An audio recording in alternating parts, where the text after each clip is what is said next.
இந்த dBm search இருக்குல்ல, தி Pentecost mission சர்ச்சில் பாஸ்டர் மனாசேன்னு ஒரு தேவ மனிதர் இருந்தார். அவங்க இரும்புலியூர், அவங்க ஹெட் ஆஃபீஸில் அவங்க அந்த தலைமை சபையில் பொறுப்பாக இருந்து நிறைய ஊழியங்களை செய்தவங்க. அவங்க நல்ல ஒரு தேவ மனிதர். எனக்கு ரொம்ப பழக்கம் இல்லை, அவங்கள பற்றி கேள்விப்பட்டு அவங்கள பார்க்கணுன்னு எனக்கு ஒரு ஆசை வந்தது. அதனால் அவங்கள பார்க்க நான் ஒரு நாள் போயிருந்தேன், இரும்புலியூரில் அவங்கள பார்க்க போயிருந்தேன். அப்போ பார்க்க போனபோது நாங்கள் 2 பேரும் தனிமையாக உட்காந்து, நிறைய பேர் இருந்தாங்க, அப்புறம் தனியாக பேசணும்னு சொல்லி நிறைய காரியம் ஆவிக்குரிய அனுபவத்தில் அவங்க சொல்ல சொல்ல சொல்ல தெர்லிங்கான காரியங்கள். அதில் அப்படி ஒரு தேவ மனிதர், தேவனோடு கூட ஒன்றி தெரிந்த ஒரு தேவ மனிதர். அவங்க தேசத்துக்காக ஜபம், அதில் ரொம்ப விசுவாசம். நம்முடைய ஜபம் தேசத்தில் எப்படிப்பட்ட மாற்றத்தை கொண்டு வரும், இது ரொம்ப அவசியம் என்பதெல்லாம் அவங்க ரொம்ப உற்சாகமாக சொல்லி என்னை உற்சாகப்படுத்தி கொண்டு இருந்தாங்க. அப்போது அவங்க ஒரு அனுபவத்தை சொன்னார்கள். இதைத்தான் தேவ மனிதர்கள் விளங்கி கொள்ளணும். அவங்க சொன்னாங்க, சில வருஷத்துக்கு முன்னால், இப்போ அவங்க தேவனுடைய ராஜ்யத்துக்கு போயிட்டாங்க. அவங்களுடைய மரணம் என்னை ரொம்ப பாதித்தது. ஒரே ஒரு முறை தான் சந்தித்து பேசணும், ஆனால் அவனுக்கு அதிக நேரம் உட்காந்து பேசணும். அந்த ஒரு சந்திப்பே என்னை ரொம்ப கவர்ந்து கொண்டு மறுபடியும் நான் போய் அவங்கள பார்க்கணும், அவனுடைய அனுபவங்கள்லாம் கேட்கணும் ஆசையாக இருந்தபோது தேவன் அவளை எடுத்து கொண்டார். என்னை அது ரொம்ப பாதித்தது. ரொம்ப வயசானவங்களும் கிடையாது, அவங்க நல்ல ஒரு தேவ மனிதர், தரிசனம் உள்ளவர், ஜெப வீரர் அவர்கள். அவங்க சொன்ன அனுபவங்களில் ஒன்று நான் சொல்கிறேன். அவங்க சபையிலிருந்து ஒரு பட்டணத்தில் அவங்கள அந்த ஜெப வீட்டுக்கு பாஸ்டராக அனுப்புகிறாங்க. இவங்க போய் அந்த பட்டணத்தில் பெரிய சபை, டிபிஎம் சபைக்கு பொறுப்பாகிறாங்க.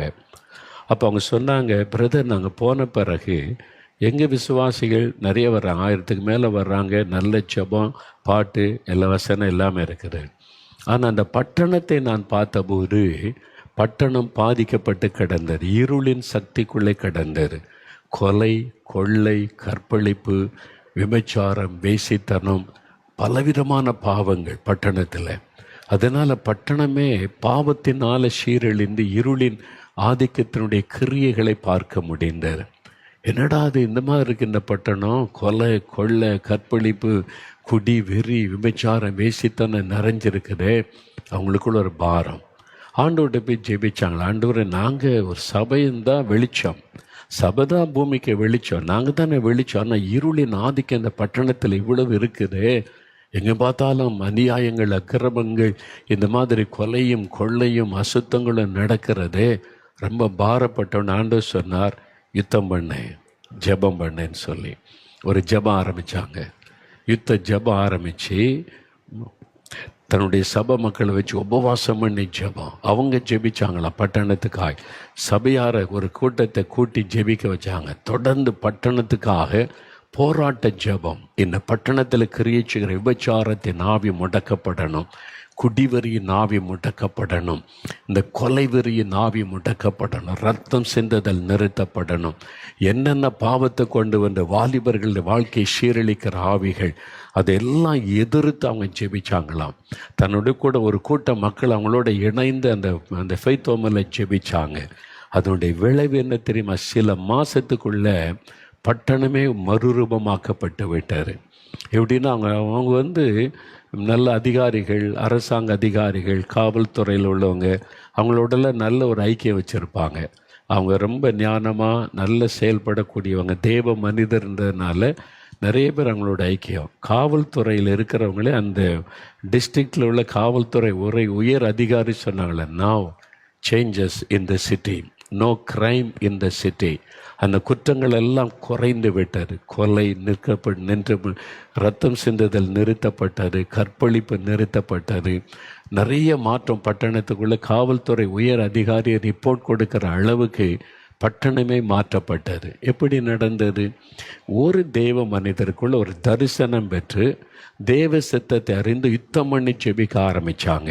ஒரு பட்டணத்தையே மாற்றி விட்டார். அப்போ ஒவ்வொரு சபையும் அவங்கவுங்க கிராமம், அவங்கவுங்க பட்டணத்துக்காக இப்படி ஜெபிக்க ஆரம்பித்தா என்ன நடக்கும்? தேசமே மறுரூபமாகும். இது ஒரு கடினமான ஒரு ஜெபம். அதுதான் நிறைய பேர் அது ரொம்ப கடினமாக ஸ்ட்ரெயின் பண்ணணும், போராடணும்ல. அதனால தான் நிறைய பேர் அதை செய்கிறதில்ல. ஏன்னா மேலோட்டமாக ஜெபிச்சுட்டு போகணும் அப்படின்ற மாதிரி நிறையா பேர் ஆயிட்டோம். அதுதான் நிறைய பிரச்சனை. நம்ம முழங்கால நிற்கணும், யுத்தம் பண்ணணும், போராடணும், இந்த மாதிரி எண்ணங்கள் நிறைய பேருக்கு இல்லை. சிலர் பாருங்கள், பிரசங்கம் பண்ணிட்டு ஜெபமே பண்ண மாட்டாங்க, முடிச்சுட்டு போயிடுவாங்க. பார்த்துருக்கீங்களா? ஜெபம் ரொம்ப கடினமானது.